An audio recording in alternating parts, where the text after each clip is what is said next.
अस्सलाम वालेकुम। हेलो, बेटा आप लोगों को आवाज़ आ रही है? वालेकुम।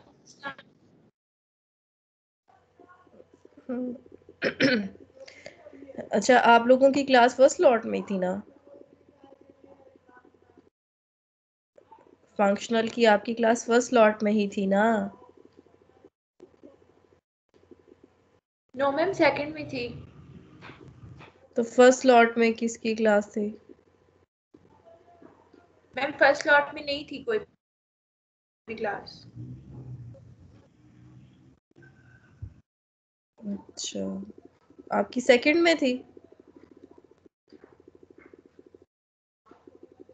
Yes ma'am.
लेकिन बेटा टाइम पीरियड में तो आपकी जो है वो फर्स्ट लॉट में क्लास है।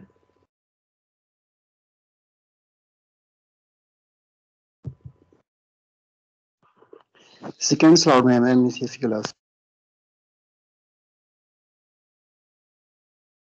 सेकंड में है तो फिर मैंने आपको गलत टाइम पे रखा है। जी मैम। पीएस की वेंसडे को आपकी फर्स्ट स्लॉट में है। मैम ये पुराना टाइम टेबल है, टाइम टेबल चेंज हुआ था। और सेकंड पे ये है। टाइम टेबल किस दिन चेंज हुआ था?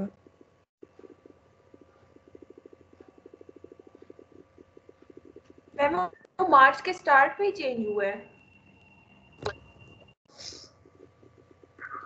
अच्छा,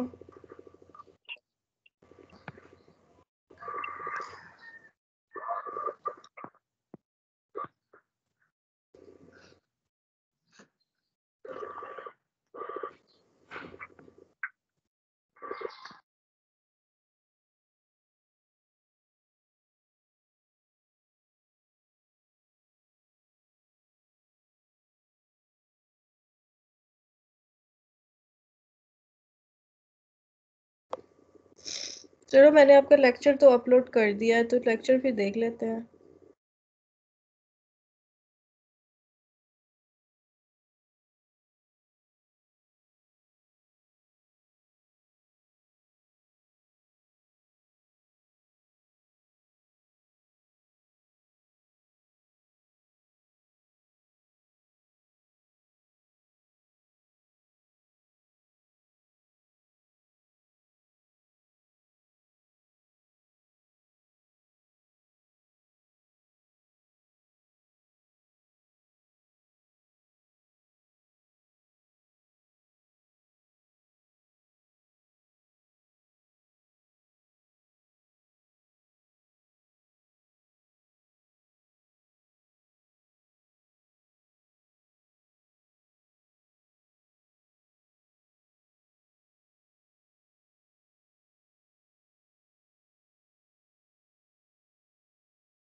अच्छा चले ना, हम लेक्चर शुरू करते हैं। आप लोगों ने पीछे 1.1 और 1.2 सेक्शन मैंने आपको कराया था, आप लोगों ने कुछ पढ़ा है? मैंने कहा था आप लोगों ने क्वेश्चन सॉल्व करने हैं, किसी ने कोई क्वेश्चन सॉल्व किए हैं? मैम क्वेश्चंस तो नहीं, एग्जांपल्स ही किए हैं जो आपने कही थी कि खुद से करनी है। चलो वो एग्जाम्पल्स तो अच्छी बात है, आपने कर लिया, उसको मैट्रिक प्रूफ करना था। उसके बाद देखो 2 सेक्शंस हमने खत्म किए हैं, आपने दोनों की पूरी पूरी एक्सरसाइजेस करनी है, छोड़ना नहीं है आपने। मैंने आपको बोला था कि आप लोग वो सॉल्व करो और फिर लेट मी नो, और then we will discuss in class कि क्या कौन सा क्वेश्चन सॉल्व नहीं हुआ।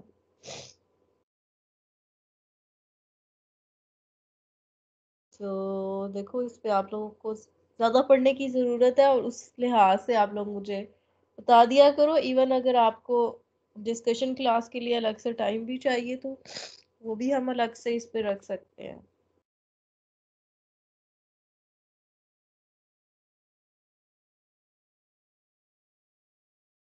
बट उसके लिए आपको पहले पढ़ना पड़ेगा। अच्छा, हम 1.3 शुरू करते हैं। देखो अगर एक्स डी एक मैट्रिक स्पेस है ना, मैट्रिक स्पेस सिंपली हमने एक सेट बोला है और उसके ऊपर हमने डी एक मैट्रिक को बोला है। उसमें ओपन बॉल की डेफिनेशन आपके पास ये है। ओपन बॉल क्या है? सारे पॉइंट्स जिनका डिस्टेंस सेंटर से लेस देन आर है, वही होते हैं ना सारे पॉइंट्स, उन्हीं को बोलते हैं ना ओपन बॉल। और क्लोज में लेस और इक्वल आ जाता है। ये नोटेशंस इनकी दी हुई हैं, मुख्तलिफ बुक में मुख्तलिफ यूज़ की जाती है, इसमें फंक्शनल में इसको इस तरह यूज़ किया गया है। और स्फीयर क्या है? जिनका distance exactly equal to R होता है, ठीक है। और एक्स नॉट को जो है वो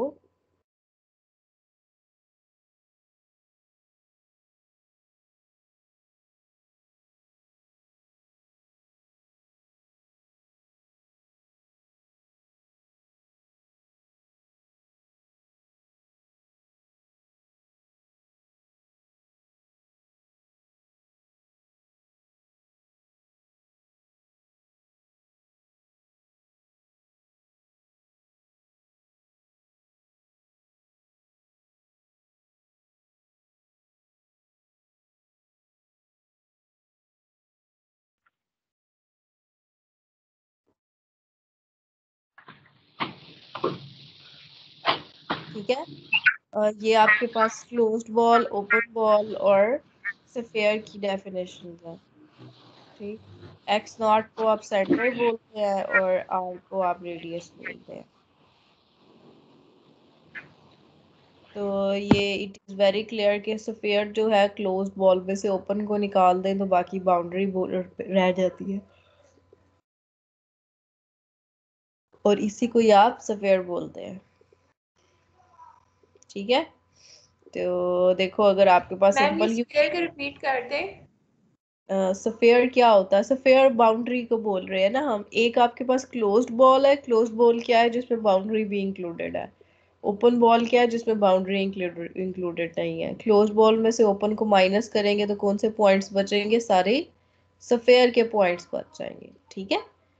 अच्छा, इसके बाद आपके पास है कि अगर आपके पास फॉर एग्जांपल आपके पास यूजुअल मेट्रिक है, रियल लाइन के ऊपर एब्सोल्यूट जो है वो आपको यूजुअल मेट्रिक देता है, यानी डी ऑफ एक्स वाई को हमने देखा था ना, एक्स माइनस वाई मॉड रखें तो एक आपके पास डिस्टेंस फार्मूला आता है। तो अगर आपके पास सेंटर 0 है और रेडियस 1 है तो आपके पास बॉल्स कैसे बनेंगे? आपके पास ओपन बॉल क्या आएगा? x belongs to R such that centre 0 से पॉइंट्स का डिस्टेंस जो है लेस देन 1 हो। तो आपको पता है कि x लेस देन 1 क्या है? आपके पास रियल लाइन में 0 के गिर्द वो वाले पॉइंट्स जिसका डिस्टेंस 1 से, जिसका डिस्टेंस 0 से लेस देन 1 है, वो कौन से है? वो -1 और 1 के दरमियान सारे पॉइंट्स हैं, वही है ना, स्ट्रिक्टली लेस देन 1 हो। तो -1 से 1 के दरमियान जितने पॉइंट्स आते हैं उनका डिस्टेंस 0 से मेजर करें तो लेस देन 1 बनता है, इसलिए वो ओपन बॉल है -1 to 1। यानी रियल लाइन में आपके पास ओपन बॉल क्या आएगा? ओपन इंटरवल, ठीक है।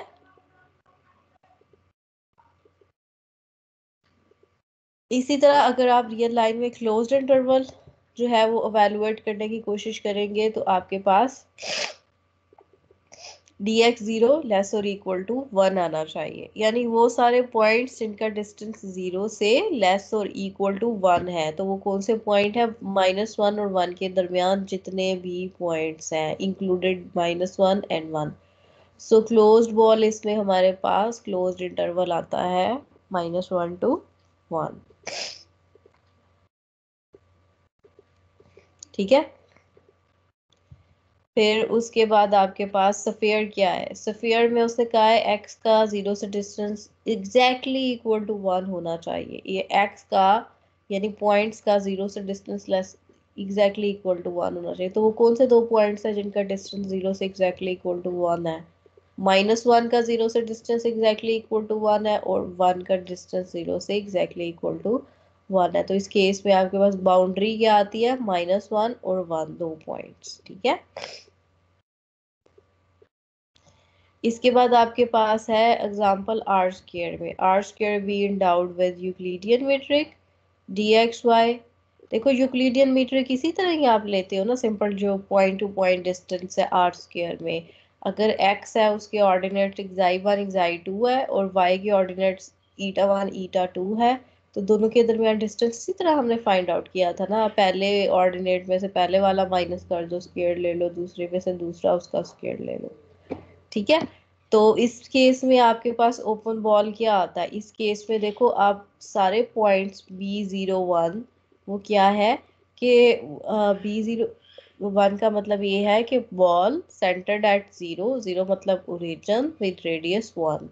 तो रेडियस 1 के अंदर जितने भी पॉइंट्स आ रहे हैं उनमें से कोई भी पॉइंट उठाओगे उसका डिस्टेंस 0 से लेस देन 1 होगा। सो आपके पास जो है ओपन बॉल क्या आता है, inside of a circle of radius 1 with centre 0 with respect to this metric. ठीक है। इसी तरह आपके पास क्लोज्ड बॉल क्या आएगा, closed ball is the disc, यानी ये इसकी बाउंड्री भी इंक्लूड हो जाएगी, ऊपर वाले में बाउंड्री इंक्लूडेड नहीं थी, इसमें बाउंड्री भी इंक्लूड हो जाएगी। तो हम इसको कह रहे हैं this is the disc of radius 1 with centre at 0। और सफेयर में क्या आएगा, सफेयर में आपके पास simple is a circle of radius 1 with centre at 0।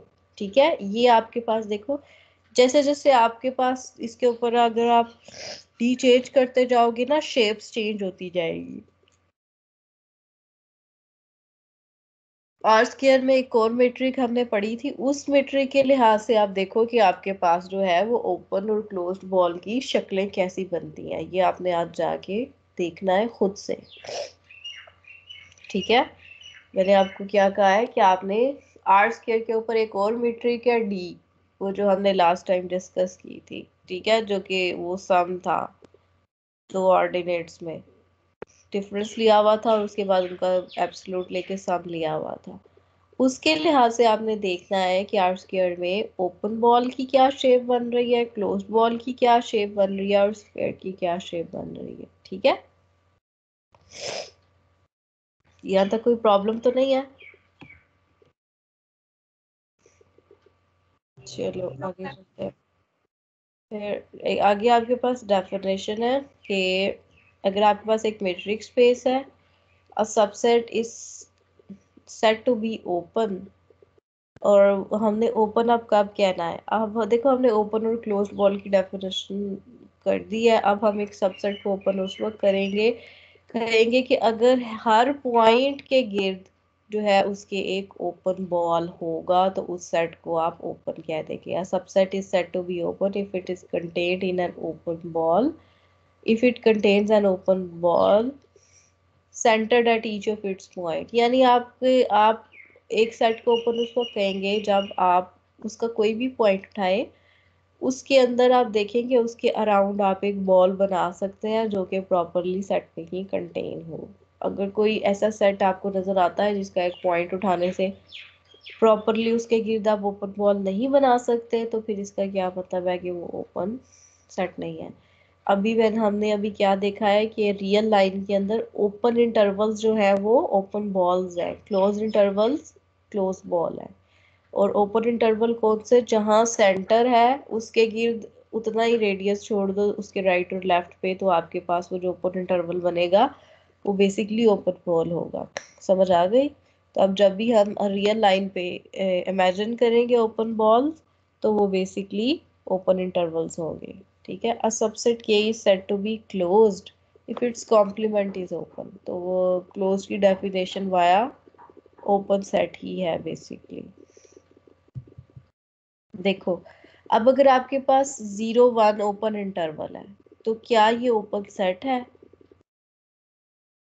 देखो पहले तो ये देखो ना, 0 और 1 एक ओपन इंटरवल है, तो इसको ओपन सेट करने के लिए हमें क्या चेक करना है कि इसका आप कोई भी पॉइंट उठाओ, उसके गिर्द आप जो है एक ओपन बॉल बना सको। तो बना सकते हैं ना आप, इसके गिर्द बीच में से कोई भी पॉइंट उठा लो, उसके गिर्द आप छोटा सा एक ऐसा ओपन बॉल बना सकते हो, यानी ओपन इंटरवल लोकेट कर सकते हो जो कि प्रॉपरली 0 और 1 के अंदर ही कंटेन करेगा। ठीक है। So that is why 0 1 is open. -1 to 1, देखो क्या ये आपको ओपन लगता है? इसमें से आप -1 को उठाओ, इसमें से जितना भी छोटे से छोटा आप बॉल बनाओगे, उसके राइट पे जो पॉइंट्स, उसके जो लेफ्ट पे पॉइंट्स होंगे वो सेट में -1 to 1 में तो नहीं जाएंगे ना, इंटरवल प्रॉपरली कंटेन तो नहीं करेगा ना -1 to 1 में। तो इसका क्या मतलब है कि -1 to 1 इज नॉट ओपन। और आप इसका, ये इसकी ज्योमेट्रिकल इंटरप्रिटेशन है, आप इसका इसका कॉम्प्लीमेंट लोगे तो कॉम्प्लीमेंट में आपके पास ये ओपन सेट्स आ जाएंगे। इसी तरह ये और आपके पास एक सेट है, डिस्क्रीट सेट है 1 2 3 4, 1 2 3 4 ओपन है। देखो अब 1 के गिर्द एक ओपन बॉल बनाओ, तो वो कभी भी सेट पे जाता है? नहीं जाता। उसके राइट और लेफ्ट पे इनफाइनाइटली मैनी पॉइंट्स हैं जो कि सेट में नहीं जाते। 2 पे आप बना के देख लो, 3 पे, 4 पे, कॉम्प्लीमेंट लोगे तो वो ओपन सेट्स का यूनियन आ जाएगा। ठीक है, यहाँ तक कोई प्रॉब्लम तो नहीं है। उसके बाद देखो X D B F metric space, X dot X से बिलोंग करे, एप्सिलॉन पॉजिटिव है, तो बी एक्स नॉट एप्सिलॉन को आप कहते हैं epsilon neighbourhood of X not. ठीक है। हमेशा अब from now on you you have to remember कि बी एक्स नॉट एप्सिलॉन क्या है? एप्सिलॉन नेबरहुड ऑफ, उसको बोलेंगे एक्स नॉट की। ये क्या है? एप्सिलॉन बॉल है, open ball of radius epsilon with centre x not is called the neighbourhood of X not, epsilon neighbourhood of X not. ठीक है। एक्स नॉट के इर्द गिर्द जब आप एप्सिलॉन रेडियस का बॉल बनाएंगे, उसे आप एप्सिलॉन नेबरहुड कहेंगे। अच्छा, अब हमने नेबरहुड की डेफिनेशन, नेबरहुड क्या है? A subset n is known as neighbourhood of x not if it contains an epsilon neighbourhood, यानी हर सेट जिसके अंदर x नॉट की एप्सिलॉन नेबरहुड मौजूद है, वो सेट क्या कहलाएगा? वो सेट कहलाएगा neighbourhood of x not. So n is the neighbourhood of x not if there exist, यानी आप कह रहे हो क्या subset n is known as neighborhood of x not if it contains an epsilon neighborhood, that n is neighborhood if there exists an epsilon neighborhood for epsilon positive such that b x not epsilon is contained in n। Simple सी बात है, उसे लिखने में उसने किया हुआ कुछ भी नहीं है। हम ये कह रहे हैं कि अगर किसी भी सेट में एप्सिलॉन नेबरहुड एक्स नॉट की होगी तो वो सेट क्या हो जाएगा? वो उसकी नेबरहुड हो जाएगा। every neighborhood of x naught contains x naught, that is x naught is always in n। ठीक है, क्योंकि उसमें एप्सिलॉन नेबरहुड जो है तो x naught भी आएगा। let n is a neighborhood of x naught and n is contained in m, तो जो सुपर सेट क्या हो जाएगा? वो भी नेबरहुड। हम इसमें ये कह रहे हैं एक नेबरहुड आपने उठाई है, उसका आप कोई भी सुपर सेट लोगे वो भी नेबरहुड हो जाएगा।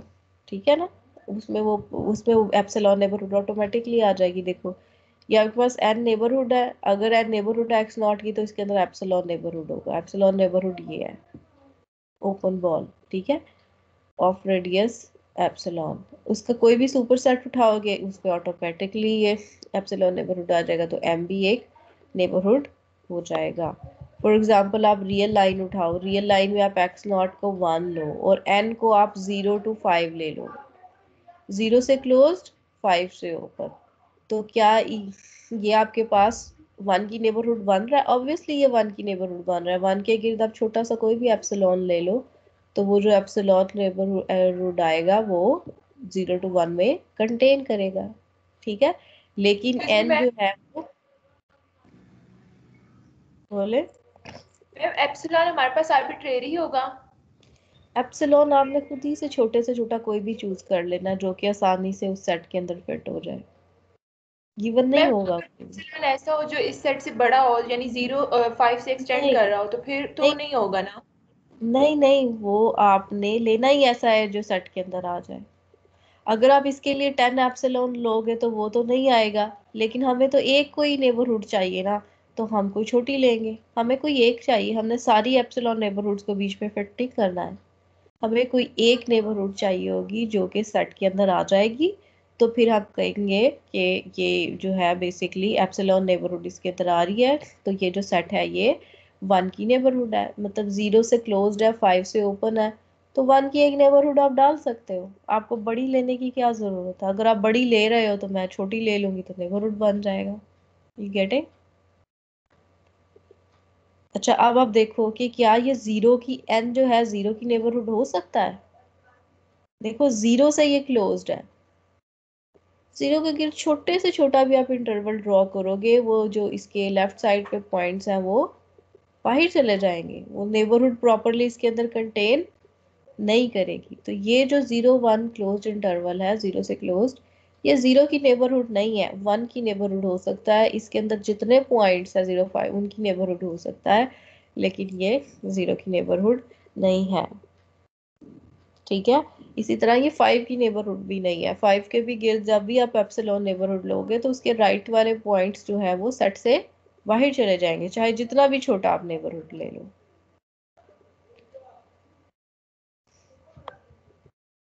ठीक है। उसके बाद late x be a matrix space and m is contained in x, a point x naught is called an interior। अब देखो इंटीरियर पॉइंट क्या है। इंटीरियर पॉइंट सिंपल सी मैं आपको बात बता रही हूँ, सेट देख के आपको पता चल जाना चाहिए। इंटीरियर पॉइंट वो वाला पॉइंट होता है जो आपको, जो पॉइंट ठीक तरीके से सेट के अंदर हो प्रॉपरली, यानी कि उसके गिर्द पॉइंट्स की कॉन्टिन्यूशन हो, सेट्स के आइसोलेटेड ना पड़ा हो, उसको बोलते हैं इंटीरियर पॉइंट।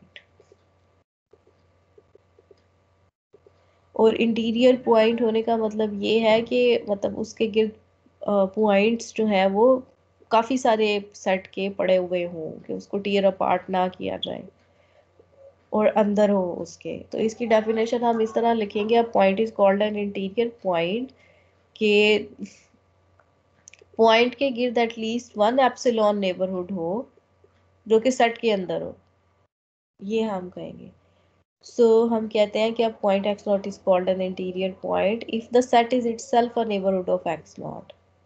यानी सेट का पॉइंट इंटीरियर पॉइंट तब होता है जब सेट इटसेल्फ उस पॉइंट की नेबरहुड बन जाता है। क्या मतलब हुआ कि यानी उस पॉइंट के गिर्द एप्सिलॉन नेबरहुड हो कोई भी एक, जो कि प्रॉपरली सेट के अंदर कंटेन करे। इसका मतलब ये है कि उसके राइट और लेफ्ट पे इनफाइनाइटली मैनी पॉइंट्स का चमकट्टा होना चाहिए सेट के, तभी एप्सिलॉन नेबरहुड जनरेट होगी और उसके अंदर ही जाएगी ना।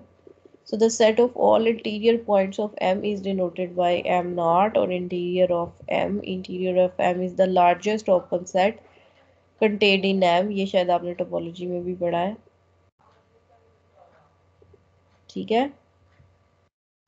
इसके हमने नहीं लिखे हुए एग्जांपल्स, सो इंटीरियर पॉइंट्स के हमने एग्जांपल्स नहीं लिखे हुए। इंटीरियर पॉइंट्स की आपके पास देखो इसी में ही देख लो। अब देखो 0 to 5, अब देखो 5 इसका इंटीरियर पॉइंट हो सकता है?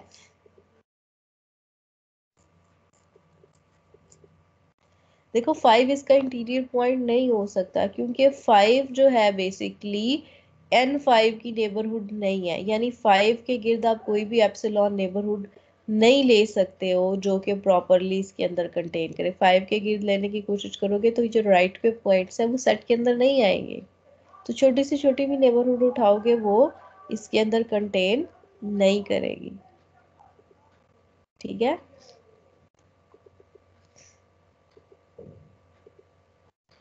इसी तरह देखो 0 इसका इंटीरियर पॉइंट हो सकता है। 0 इंटीरियर पॉइंट, इंटीरियर से आपको आपको वर्ड से ही पता चल जाना चाहिए कि सेट के अंदर इम्बेड हुआ एक पॉइंट जिसके राइट और लेफ्ट पे, मतलब रियल लाइन की सेंस में अगर देखो तो उसमें continuation of infinitely many points हो। जीरो नहीं हो सकता, जीरो के राइट पे देखो पॉइंट्स की कॉन्टिन्यूशन है, लेफ्ट पे नहीं है। कोई भी एप्सिलॉन नेबरहुड इसके गिर्द ड्रॉ करोगे वो प्रॉपरली इसके अंदर नहीं जाएगी, क्योंकि इसके लेफ्ट पे पॉइंट्स जो है वो सेट से बाहर चले जाते हैं।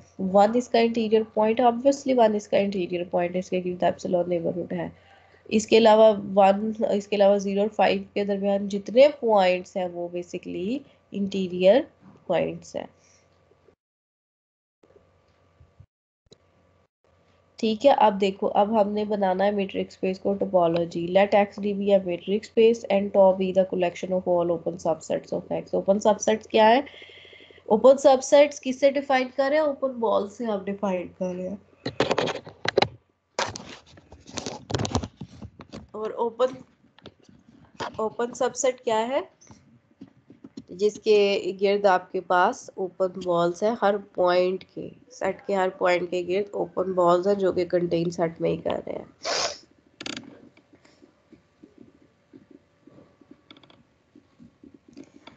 ठीक है, देखो, अब देखो, अगर आप उन सब एक मैट्रिक्स स्पेस उठाओ, उसमें से जितने ओपन सेट्स बनते हैं उनको उठाओ, तो हम कह रहे हैं कि वो सारे मिलके ये तीन प्रॉपर्टीज को सेटिस्फाई करते हैं। फाइव भी ओपन है, एक्स भी ओपन है, union of any number of members of tau is also open, intersection of finitely many members of tau is a member of tau, यानी that is also open। ठीक है, like for example अगर आप real line के ऊपर usual matric उठाओ तो उसमें ओपन सेट्स क्या है? ओपन सेट्स आपके पास ओपन इंटरवल्स है या यूनियन ऑफ ओपन इंटरवल्स है। ठीक है, since phi has two elements, phi has no element, so phi is open by default। हम ओपन सेट किसको कह रहे हैं? कि उसके अंदर जितने भी एलिमेंट्स हैं उनके गिर्द ओपन बॉल्स हैं, लेकिन फाई के तो अंदर कोई पॉइंट ही नहीं है। अगर कोई पॉइंट ही नहीं है तो फिर उसके अंदर जो है ओपन बॉल्स जो है उसके गिर्द बाय डिफॉल्ट सी डेफिनेशन ट्रू है।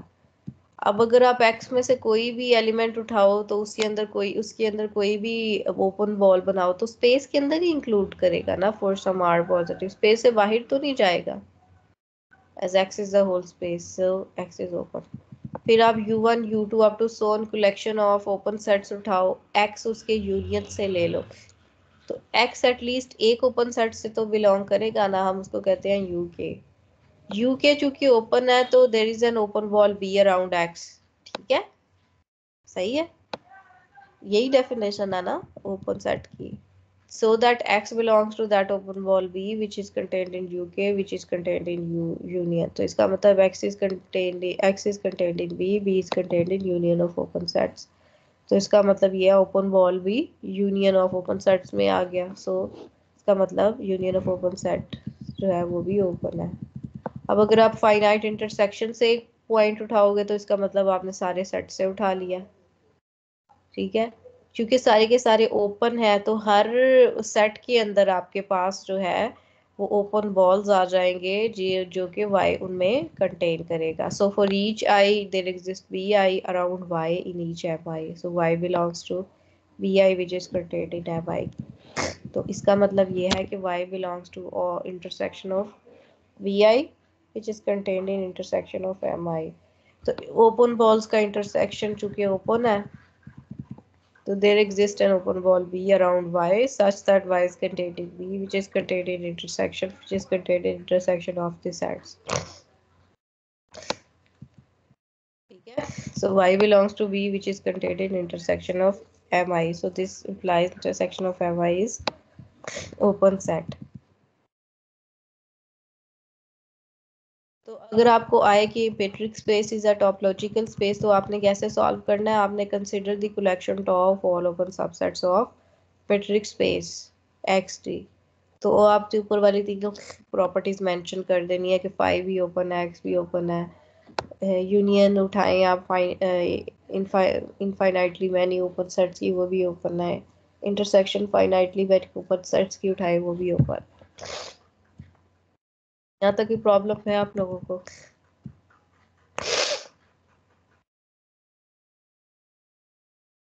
No ma'am.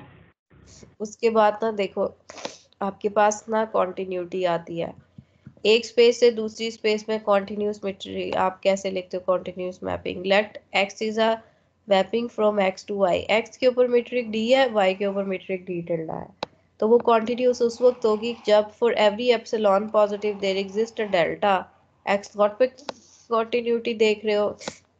जब भी X X not less than delta है distance D tilde T X not less than epsilon है। ठीक है, हमने कॉन्टिन्यूटी की डेफिनेशन यही पढ़ी थी ना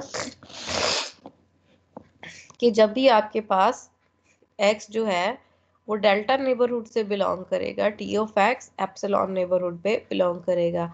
अब देखो x और x नॉट को मैयर करने के लिए आपके पास d है, t और टी एक्स को मैयर करने के लिए आपके पास d टिल्डा है। ठीक है, तो सिंपली हमने लिख दिया कि whenever x is in delta neighbourhood of X not, ये delta neighbourhood of X not है ना, D of X X not less than delta. ठीक है, T X belongs to the epsilon neighbourhood of T X not, तो then X is said to be continuous. अब देखो इसका क्या मतलब है, इसका ये भी तो मतलब है ना, देखो जितने भी एक्स इस ओपन बॉल से बिलोंग कर रहे हैं उनका टी ऑफ एक्स इस ओपन बॉल से बिलोंग कर रहा है। इसका मतलब ये है कि ये सारे ओपन बॉल का इमेज जो है वो किस में कंटेन कर रहा है, वो इस ओपन बॉल के अंदर कंटेन कर रहा है। ठीक है, ये थोड़ा क्रूशियल पॉइंट है, इसको याद रखिएगा। हम कह रहे हैं कि जो एक्स नॉट की जो नेबरहुड है delta neighbourhood, this is epsilon neighbourhood of T X not. समझ आ गया? ये आपको क्लियर होना चाहिए। ठीक है, उसके बाद आपके पास एक थ्योरम है, mapping T of a metric space x into a metric space x is continuous if and only if inverse image of any open subset of y is an open subset of x। हम क्या कह रहे हैं? हम कह रहे हैं कि metric x to y continuous है जब हर ओपन सेट का जो कि y में आपने लिया हुआ है उसका इनवर्स इमेज जो होगा वो x में ओपन सेट होगा। यानी अगर s ओपन है तो उसका इनवर्स आप उठा लो s नॉट, उसको ओपन होना चाहिए x के अंदर। ठीक है, तो इसको हम प्रूव कर लेते हैं। हम कहते हैं कि t इज कॉन्टिन्यूस, हम कहते हैं कि s जो है वो ओपन सेट है, s नॉट उसका इनवर्स इमेज है। अगर s नॉट 5 है, s नॉट ओपन है। हम कहते हैं s naught not equal to 5 है, 5 है, x नॉट कोई भी उसके अंदर एलिमेंट है जो कि आर्बिट्ररी है। ठीक है, तो टी एक्स नॉट क्या हो जाएगा? y नॉट हो जाएगा। ठीक है, y नॉट किससे बिलोंग करेगा? s से, क्योंकि x नॉट जो है वो इनवर्स इमेज से आपने उठाया हुआ था। ठीक, s is open, x not s से बिलोंग कर रहा है, so it has an epsilon neighbourhood of y not. ठीक है, ओपन सेट की क्या डेफिनेशन है कि हर पॉइंट के गिर्द कोई ना कोई नेबरहुड हो, तो हम कहते हैं कि एप्सिलॉन नेबरहुड n है y नॉट की s के अंदर, यानी y naught belongs to n, n is contained in x। और चूंकि वो कॉन्टिन्यूस है, ठीक है, तो कॉन्टिन्यूटी आपको कह रही है हर एप्सिलॉन नेबरहुड के अगेंस्ट आपके पास y नॉट की there exist a delta neighbourhood n naught of x naught which is mapped into n, that is वही which is mapped into n का मतलब क्या है? यानी t n not is contained in n। हमने पीछे जो डेफिनेशन में लिखा था ना,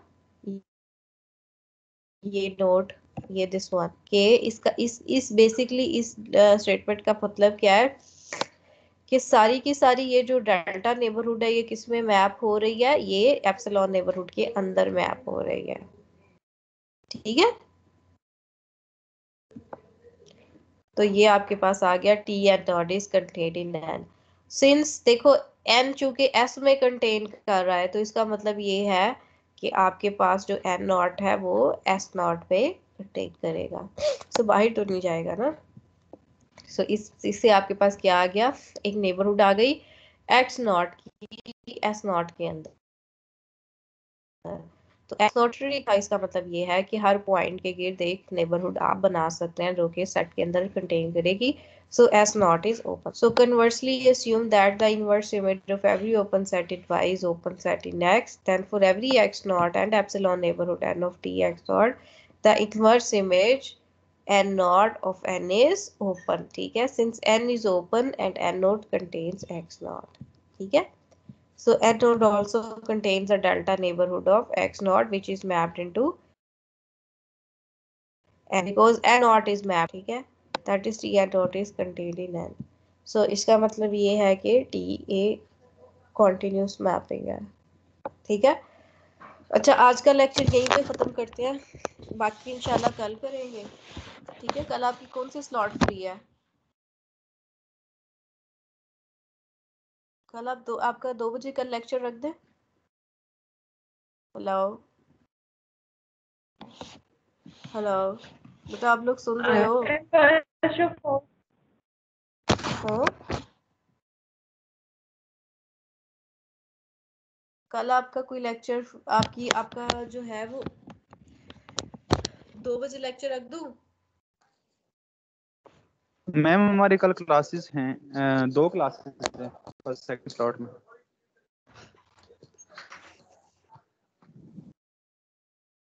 आप लोगों की कितने बजे क्लास नहीं है? 4 बजे रख दें फिर?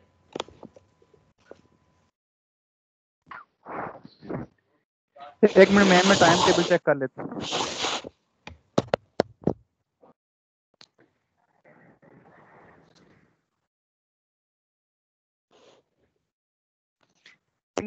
और थर्ड स्लॉट में क्लास है।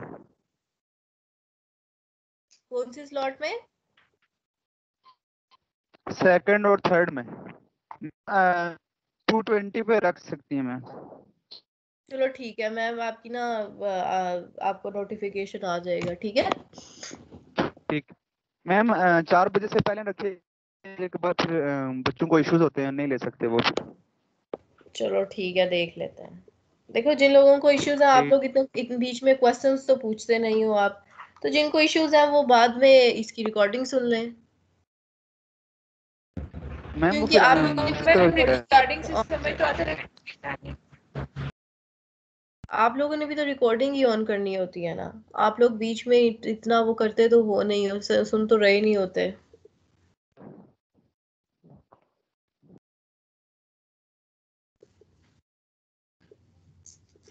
चलो मैं ना आपका लेक्चर यहीं पे कंक्लूड करती हूँ, तो इंशाल्लाह कल फिर नेक्स्ट करेंगे। ठीक है? आपके 1.1, 1.2 और 1.3 3 एक्सरसाइजेज हो गई हैं जो आपने जिसके क्वेश्चन आपने करने हैं, और मुझे बताएं मैं आपको किस दिन हम डिस्कशन रखें 1.1 एक्सरसाइज के लिए। ठीक है? ठीक है मैम। चलो ठीक है, फिर इंशाल्लाह ये अगली दफा मिलते हैं। ओके, अल्लाह हाफिज। अल्लाह हाफिज।